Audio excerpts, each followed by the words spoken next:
Welcome to pro tips. Please like, share and subscribe. है पड़ा तो हफ्ते का आखिरी कारोबारी सत्र बढ़िया शुरुआत, लेकिन सेकंड हाफ तक आते फिजल आउट हो गई। बहुत शुक्रिया तमाम जानकारी के लिए सुमित आपका मार्केट की। और अब आगे बढ़ेंगे और बात करेंगे शेयर बाजार की, जिसमें तेज उतार चढ़ाव जारी है। ऐसे में क्या बाजार में एंट्री का राइट टाइम है? आज आवाज अड्डा में इसी पर करेंगे खास चर्चा शाम 7:57 पर। और अब बात देश की सबसे बड़ी सरकारी company state bank of India की, जिसने चौथी तिमाही के मिले जुले नतीजे पेश किए हैं। बैंक का मुनाफा 41% बढ़ा है, लेकिन ये आंकड़े स्ट्रीट के अनुमान से कम हैं। हालांकि बैंक को चौथी तिमाही में 9,113 करोड़ का प्रॉफिट हुआ है। वहीं ब्याज की अगर बात की जाए तो इनकी कमाई में 15% से ज्यादा का उछाल भी आया है। बैंक के एसेट क्वालिटी की अगर बात की जाए तो उसमें सुधार हुआ है। ग्रॉस एनपीए का आंकड़ा 4.5% से घटकर 3.97% हो गया है। नेट एनपीए में भी कमी आई है।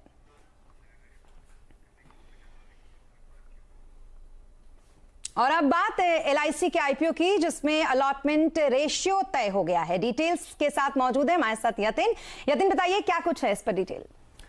देखिए, जहां तक कि एलआईसी के आईपीओ का सवाल है, बहुत ही जल्द लगभग 17 तारीख के आसपास आपको इसकी लिस्टिंग होती हुई दिखाई देगी। और आज बेसिस ऑफ अलॉटमेंट आ चुका है। जहां तक कि एलआईसी का सवाल है, अगर हम देखें तो सभी के सभी रिटेल निवेशकों को एक लॉट के अलॉटमेंट पे सभी को एप्लीकेशन पे शेयर्स मिले हैं, 15 के 15 शेयर्स। लेकिन अगर आपने 2 लाख के आसपास की अगर अर्जी लगाई हो, जो कि 210 शेयर्स के आसपास है, तो आपको 77 शेयर्स अलॉट हुए हैं। जहां तक कि पॉलिसी होल्डर्स की कैटेगरी है, क्योंकि यहां डिस्काउंट 60 रुपए था, रिटेल कैटेगरी में डिस्काउंट 45 रुपए था, तो ऑब्वियसली पॉलिसी होल्डर्स का कोटे में ज्यादा एप्लीकेशंस आई थी।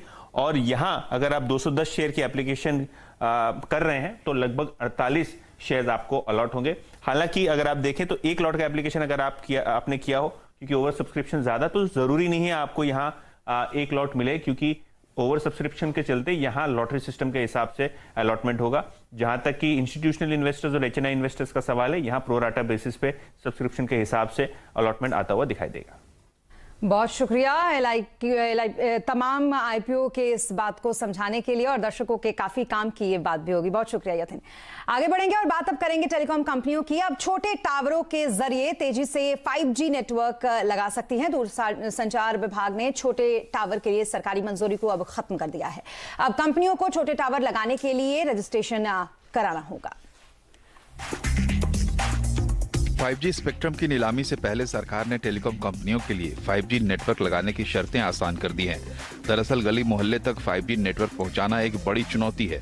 इससे निपटने के लिए सरकार मौजूदा इंफ्रास्ट्रक्चर का इस्तेमाल करने की तैयारी कर रही है। इसे टेक्निकल भाषा में स्ट्रीट फर्नीचर कहा जाता है। इसके तहत टावर लगाने के लिए बिजली के खंभों या फिर किसी भी ऊंचे स्ट्रक्चर का इस्तेमाल किया जा सकता है। इन पर छोटे पावर का BT